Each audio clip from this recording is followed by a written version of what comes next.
Hi friends, welcome to Chennai food.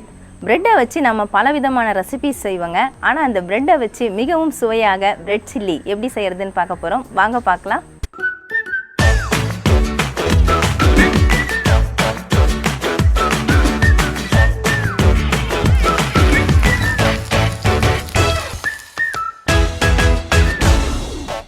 bread chilli பண்றதுக்காக pan-ஐ சூடுபடுத்திக்கோங்க.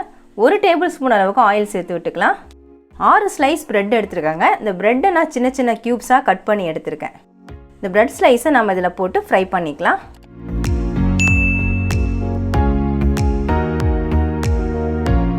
லேசாக நிறம் மாறணும், அது வரைக்கும் ஃப்ரை பண்ணி எடுத்துக்கோங்க. மீடியம் ஃப்ளேமில் வச்சுட்டு ஒரு 5 நிமிஷமாக நான் பிரெட்டை ஃப்ரை பண்ணிகிட்ருக்கேங்க. இப்போ நல்லாவே ஃப்ரை ஆயிடுச்சு. ஃப்ரை ஆனதுக்கப்புறம் பார்த்தீங்கன்னா நல்லா முறுமுறுப்பாக இருக்கும். இப்போ நான் பிளேட்டுக்கு மாற்றி விட்டுக்கிறேன்.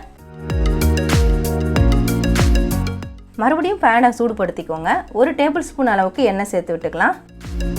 1 இன்ச் அளவுக்கு இஞ்சி நான் தோல் சீவிட்டு பொடியாக நறுக்கி வச்சுருக்கேன், அதை சேர்த்துக்கிறேன். 5-6 பூண்டு பல்ல பொடியாக நறுக்கி வச்சுருக்கேன், அதையும் சேர்த்துக்கிறேன். இஞ்சி பூண்டு லேசாக வதங்கினதும் நம்ம வெங்காயம் சேர்த்து விட்டுக்கலாம். 1 மீடியம் சைஸ் வெங்காயத்தை பொடியாக நறுக்கி வச்சுருக்கேன், அதை சேர்த்துக்கிறேன்.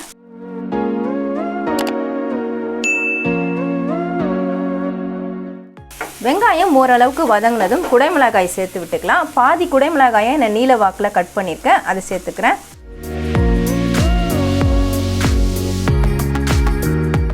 குடைமிளகாய் ஓரளவுக்கு வதங்கினதும் இப்போ தக்காளி சேர்த்து விட்டுக்கலாம். ஒரு குட்டி தக்காளியை பொடியாக நறுக்கி வச்சுருக்கேன், அதை சேர்த்துக்கிறேன். இப்போ தக்காளி நல்லா வதங்கிடுச்சுங்க. 1/2 டீஸ்பூன் அளவுக்கு நான் மிளகாய் தூள் சேர்த்துக்கிறேன். உங்களோட காரத்துக்கு தகுந்த போல் சேர்த்துக்கோங்க. 1/2 டீஸ்பூன் அளவுக்கு சால்ட்டு, இதை நல்லா கலந்து விட்டுக்கோங்க. 1 டீஸ்பூன் அளவுக்கு ரெட் சில்லி சாஸ் சேர்த்துக்கிறேன்.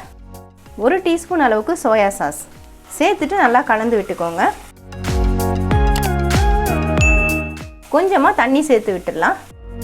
2 டேபிள் ஸ்பூன் அளவுக்கு நான் தண்ணி சேர்த்துருக்கேன். தண்ணி சேர்த்துட்டு கலந்துருங்க. இது நல்லா கொதிக்கட்டும். சேர்த்து விட்ட தண்ணி எல்லாமே வற்றிட்டு பாருங்கள், நல்லா திக்காயிடுச்சு. இப்போ நம்ம ஃப்ரை பண்ண இந்த பிரெட் ஸ்லைசஸை இதில் போட்டுக்கலாம். போட்டுட்டு நல்லா மிக்ஸ் பண்ணி விட்டுக்கோங்க. லோ ஃப்ளேம் பண்ணிக்கோங்க.